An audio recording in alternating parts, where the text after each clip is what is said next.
نے مثالیں دی. دیکھیے اس ملک میں دہشت گردی کے واقعات میں شہید ہونے والے لوگوں کے جو ورثاء ہیں ان کے بڑے شدید تحفظات ہیں.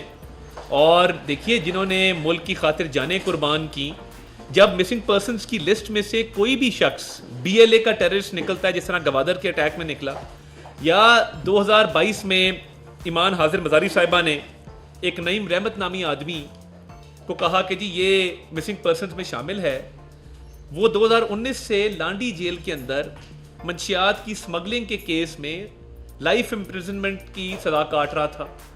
تو دیکھیے اس کا ایک پروسیس ہے، اور جو 2011 میں سپریم کورٹ نے commission of inquiry on enforced disappearances بنایا تھا، اس کے تحت 10,023 کیسز میں سے 7,900 کیس ریزالو ہو چکے ہیں. 23% کیسز صرف پینڈنگ ہیں.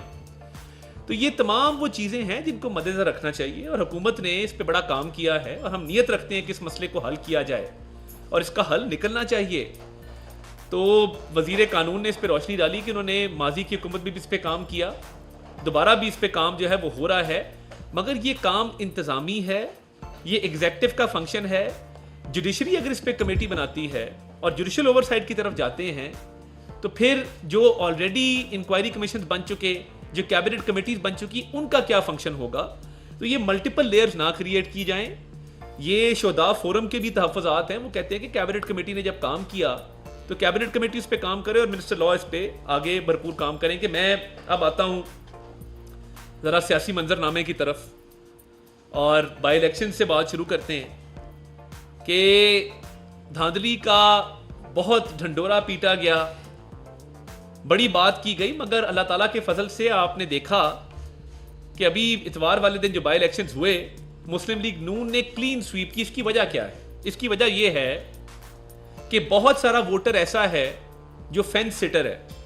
وہ ووٹر جو غالباً پہلے طریقے انصاف کی طرف تھا، مگر ان کے جھوٹ کے بیانیے کی وجہ سے، ان کے تشدد پر مبنی بیانیے کی وجہ سے، اداروں کے خلاف، دفاعی اداروں کے خلاف، فوج کے خلاف بیانیے کی وجہ سے، اور جو قول و فعل کا تضاد ہے اور متضاد بیانات ہیں، یعنی جھوٹ، منافقت، نفرت کا جو بیانیہ ہے، اس کو پاکستانی قوم نے ریجیکٹ کیا ہے، مسترد کیا ہے. اور مسلم لیگ نون کا نہ صرف ووٹر نکلا ہے، دیگر جو ووٹر تھے انہوں نے بھی مسلم لیگ نون کو ووٹ ڈالا، اور ایک شفاف الیکشن جس کے اندر کوئی انگلی نہیں اٹھا سکتا. بازگشت تو بہت سنی جا رہی ہے، کل عمر ایوب صاحب نے بھی بات کی، کوئی ثبوت پیش کر سکے فلور آف دا ہاؤس، کوئی بات کر سکے. عمر ایوب صاحب نے ڈی پی او گجرات اور ایس ایچ او کی بات کی. عمر ایوب صاحب اگر بات ایس ایچ او پہ آ گئی ہے تو پھر آپ سیاست کے علاوہ کوئی اور کام کر لیں.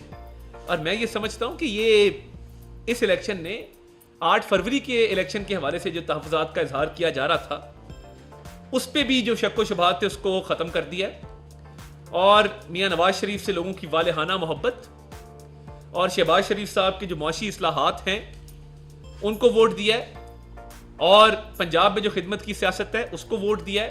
تو میں یہ سمجھتا ہوں کہ نفرت کا، منافقت کا اور جھوٹ کا بیانیہ وہ مسترد ہو چکا، کیونکہ جیل میں بیٹھا وہ شخص، وہ مجھے لگتا ہے پیرانویا کا شکار ہے، پیرانوئڈ ہے. یعنی جو بات بشرا بی بی کی صحت کے حوالے سے کی جاتی ہے، اور آج بھی مطالبہ رکھا جا رہا ہے تحریک انصاف کی طرف سے، تو مجھے بتائیے الشفا سے بہتر ہسپتال اسلام آباد میں کم ہیں، پرائیویٹ ہاسپٹل ہے. جب ان کے ٹیسٹ کہتے ہیں، طبی معائنہ کہتا ہے کہ وہ صحت مند ہیں، کوئی مسئلہ نہیں ہے، تو پھر جان کے یہ کہنا جی پوائزن کیا جا رہا ہے، وہ ہارپک والی بات چلی، مزے کا خیز بات تھی. اور کس نے، اگر آپ نے دیکھ لیا تھا کہ ہارپک استعمال کیا جا رہا ہے، تو پھر آپ نے وہ کیوں استعمال کیا؟ اور اگر کوئی صحت پہ تحفظات ہیں تو کھل کے بتائیں کہ جی یہ میڈیکل مسائل موجود ہیں. اس پہ بات کرتے نہیں ہیں. ٹیسٹ کروایا جاتا ہے تو وہ بالکل صحت مند آتی ہیں، کوئی مسئلہ مسائل جو ہے وہ نہیں سمجھ آتا، اور ایک جھوٹی کیمپین چلائی جاتی ہے جی ان کی زندگی کو خطرہ، ان کی صحت کو. یہ پیرانویا سے باہر نکلیں. ملک ترقی کی طرف بڑھ رہا ہے، کبھی دفاعی اداروں پہ، کبھی سپاہ سالار پہ بات کرتے ہیں.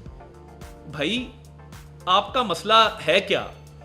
آپ نے قسم کھائی ہے کہ آپ نے ملکی دفاعی اداروں کے خلاف ہی بات کرنی ہے. اور دیکھیے یہ جھوٹ آپ کا بے نقاب ہوتا جا رہا ہے، آپ کا پیرانویا پوری قوم کے سامنے آ رہا ہے. کہ کبھی ایک بیان کبھی دوسرا اور پاکستان کی فورن پالیسی کو نقصان پہنچانے کی آپ کوشش کرتے ہیں، تو میں آپ کو بتا دوں اس پہ کوئی کمپرومائز نہیں ہوگا.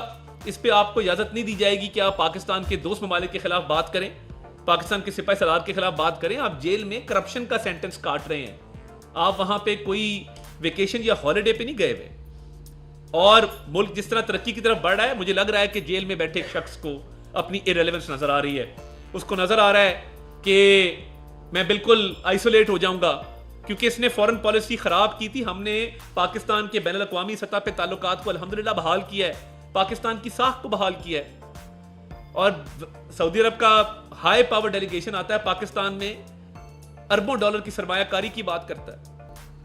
چند دنوں بعد ایران کے صدر پاکستان تشریف لاتے ہیں. کل انہوں نے 10 ارب ڈالر کا جو تجارتی حجم ہے اس تک بڑھانے کی بات کی ہے، تجارتی حجم کو. تو یہ کیا پاکستان کی ریلیونس ہے انٹرنیشنل لیول پہ جس کو ریکگنائز کیا جا رہا ہے؟ پاکستان کا پوٹینشیل ہے جس کو ریکگنائز کیا جا رہا ہے، پاکستان کی اسٹریٹجک لوکیشن ہے جس کو ریکگنائز کیا جا رہا ہے کہ پاکستان میں سرمایہ کاری، پاکستان میں تجارت ہوگی، پاکستان ترقی کرے گا انشاءاللہ تعالی اللہ تعالیٰ کے فضل سے. جو اڈیالہ جیل والے صاحب کے دور میں پاکستان آئسولیشن کا شکار ہو گیا تھا، وہ معاملہ ختم ہو چکا. دوست ممالک کے ساتھ روابط بڑھا رہے ہیں، دوست ممالک کے ساتھ تعلقات بڑھا رہے ہیں، تجارت کی بات کر رہے ہیں، سرمایہ کاری کی بات کر رہے ہیں، ملک ترقی کی طرف جا رہا ہے انشاءاللہ تعالی. آپ رپورٹس دیکھیں، سٹاک مارکیٹ نے سارے ریکارڈ ہیں وہ توڑے ہیں، اور ہر روز سٹاک مارکیٹ جو ہے وہ ایک نیا ریکارڈ قائم کرتی ہے. تو یہ کیسے ہے، یہ کیسے ممکن ہے؟ کیونکہ ملک میں ایک سازگار ماحول موجود ہے. ملک میں میاں شہباز شریف صاحب کی قیادت میں، میاں نواز شریف کے ویژن کے تحت ایک حکومت موجود ہے جو سنجیدگی سے معاشی اصلاحات کرنا چاہتی ہے. آپ اگر دیکھیں تو کل جو KSE 100 انڈیکس تھا وہ 74% اوپر گیا ایک سال کے اندر، 71,433 پوائنٹس اوپر گیا. آپ اگر دیکھیں کہ جو کرنٹ اکاؤنٹ سرپلس ہے 619 ملین ڈالر پہ پہنچا، پہلی دفعہ 9 سالوں کے اندر 619 ملین ڈالر پہ پہنچا. آئی ٹی ایکسپورٹس دیکھیں تو 306 ملین US پہ آل ٹائم ہائی. اتنی آئی ٹی ایکسپورٹس کبھی نہیں ہوئی. اگر آپ فورن ڈائریکٹ انویسٹمنٹ دیکھیں تو وہ 285 ملین ڈالر کے اوپر 20 مہینوں کے اندر ہائیسٹ پوائنٹ پہ پہنچی. تو یہ تمام وہ چیزیں ہیں، کرنٹ اکاؤنٹ سرپلس ہو، فورن ڈائریکٹ انویسٹمنٹ ہو، سٹاک مارکیٹ کا ریکارڈ قائم کرنا ہو، آئی ٹی کی ایکسپورٹس ہوں، یہ اتنے اوپر اس لیے جا رہی ہیں کہ ملک ترقی کی طرف گامزن ہے، ملک میں سرمایہ کاری آ رہی ہے. عالمی ادارے یہ بات کر رہے ہیں کہ پاکستان کا پوٹینشیل ہے، پاکستان ان مسائل کو اوور کم کرے گا، پاکستان کے یوتھ کو پروموٹ کریں گے، پاکستان کی آئی ٹی کی انڈسٹری کو پروموٹ کریں گے، پاکستان کے ایگریکلچر سیکٹر کو پروموٹ کریں گے. اب اس ملک میں سازشی بیانیے، جھوٹ اور منافقت پہ مبنی بیان، فورن پالیسی کی خلاف بات کرنا، یہ اب قصہ پانی نہ ہو چکی ہیں. اس بات پہ اب کوئی یقین نہیں کرے گا. پہلے کا امریکی سازش، ملک کی فورن پالیسی کو نقصان پہنچانے کی کوشش کی، سائفر کا پورا ایک ڈرامہ رچایا، پھر دوست ممالک کے سربراہان کے دیے گئے تحفوں کو بیچ ڈالا. تو وہ مشاہد اللہ خان صاحب نے ٹھیک ہی کہا تھا نا، تو زمین بیچ ڈالی، زمن بیچ ڈالا، ایک قیدی نے میرا وطن بیچ ڈالا. تو میں تو یہ کہوں گا کہ آپ نے اس ملک کو ہمیشہ نقصان پہنچانے کی کوشش کی اپنی ذات کی خاطر. پاکستان سب سے پہلے ہے، سیاسی جماعتیں بعد میں، اس پہ بالکل کلیئرٹی ہے. اور یہ جو فیکٹ اینڈ فگرز میں نے آپ کو بتائے ہیں، یہ پاکستان کا مقدر ہے انشاءاللہ تعالیٰ ترقی کرنا. مہنگائی میں کمی، بے روزگاری میں کمی، سرمایہ کاری میں اضافہ، ہم اس طرف بڑھ رہے ہیں. اور یہ جو بیانیاں جیل سے بنانے کی کوشش کی جا رہی ہے، یہ پیرانویا پہ بیسڈ ہے. یہ اب نظر آ رہا ہے کہ میری اب وقت کوئی نہیں رہی، تو یہ اپنی ریلیونس اسٹیبلش کرنے کے لیے جھوٹ بولا جاتا ہے، تو اس کی اجازت نہیں دی جائے گی. اور پاکستان کی ترقی کے لیے جو بھی اسٹیپس لینے ہوں گے وہ حکومت لے رہی ہے. اور آنے والے دنوں میں بیرون ملک سے اور بھی وفود آ رہے ہیں. وزیر اعظم کا سعودی عرب کا دوبارہ دورہ آ رہا ہے اس ویکینڈ کے اوپر. اور پاکستان میں سرمایہ کاری کے حوالے سے جو روشن امکانات موجود ہیں اس کو عملی جمع بنانے کے لیے، اس کو حقیقت میں بدلنے کے لیے دن رات ایک کریں گے، جان لڑائیں گے اور پاکستان کو ترقی کی اشارہ پر گامزن کریں گے.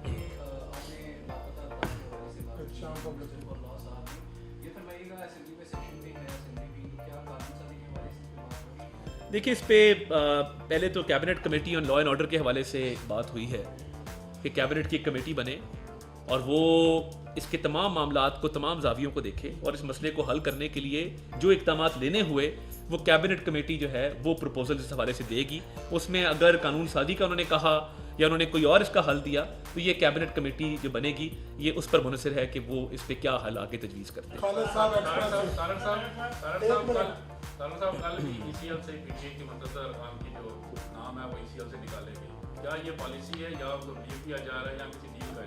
نہیں دیکھیے میں یہ سمجھتا ہوں کہ ای سی ایل کے قواعد و ضوابط موجود ہیں کہ کن وجوہات کی بنا پہ نام ای سی ایل پہ ڈالا جاتا ہے یا نکالا جاتا ہے.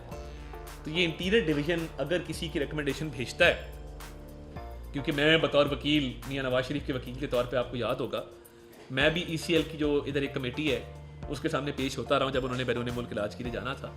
تو وہ قواعد و ضوابط کے مطابق ہے, اس میں کوئی ڈیل کا عنصر یا خدا نخواستہ کوئی بیک ڈور چینل کے تھرو کوئی مذاکرات شامل نہیں ہے. انٹیریئر ڈویژن سے جو چیز آتی ہے قواعد و ضوابط کے مطابق اس کو منظور کر لیا جاتا ہے.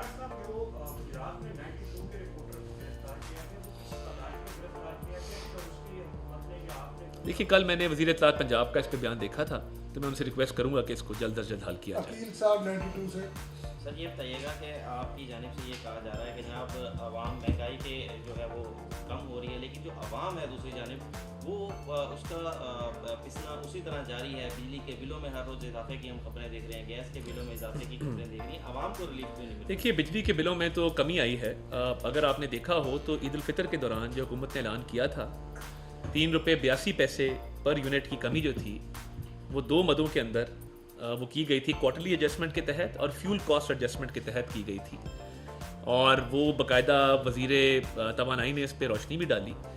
تو دیکھیے حکومت اخراجات کم کرنے جا رہی ہے, حکومت نجکاری پہ فوکس کرنے جا رہی ہے. پی آئی اے کی نجکاری سے جو 800 ارب روپے کا خسارہ موجود ہے وہ آپ اور میں اس کا بوجھ برداشت کر رہے ہیں, اس کو ختم کرنے جا رہی ہے.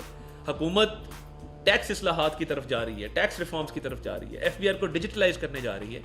دیکھیے جو سارے اشاریے ہیں معیشت کو لے کے وہ سارے مثبت ہیں, اور یہ ٹائم کے ساتھ آپ دیکھیں گے کہ حالات انشاءاللہ تعالیٰ بہتر ہوں گے, اور نیک نیتی کے ساتھ اور اس عزم کے ساتھ ہم نکلیں کہ ہم نے یہ حالات بدلنے ہیں. اور پاکستان کو جو بین الاقوامی سطح پہ الحمدللہ پذیرائی مل رہی ہے وہ اس چیز کا مظہر ہے کہ پوری دنیا کا پاکستان کے اوپر اعتماد ہے کہ ایک ایسی حکومت موجود ہے جو ان مسائل کا حل کرنا جانتی ہے. اور دیکھیں ڈیفالٹ کے دہانے سے ملک کو اس پوزیشن پہ لے کے آئے ہیں, آپ کے سامنے ہے. خدا نہ خواستہ اگر ڈیفالٹ ہو جاتا تو کیا حالات ہوتے. تو ڈیفالٹ سے بچایا ہے. اب اس ملک کو انشاءاللہ تعالی ایک ترقی یافتہ ملک اور ایک ایسی معیشت جس پہ دنیا جو ہے وہ ناز کرے وہ بنانے کا ہمارا مشن ہے, اور اس کو جاری رکھیں گے. بہت شکریہ. Thank you. وزیر اطلاعات عطا اللہ تارڑ نے وزیر قانون اعظم مزید تارڑ کے ہمراہ نیوز کانفرنس کی. اس نیوز کانفرنس میں انہوں نے کہا کہ حکومت لاپتہ افراد کے حوالے سے اقدامات جاری رکھے ہوئے ہے, کمیٹی بنائی گئی ہے, تحقیقات بھی کی جا رہی ہیں. ان کا کہنا تھا کہ ملک کی ترقی کے لیے تمام ضروری اقدامات کو یقینی بنایا جا رہا ہے, معیشت بہتری کی جانب. مزید حالات حاضرہ سے باخبر رہنے کے لیے ہمارے channel I point T V کو سبسکرائب کریں.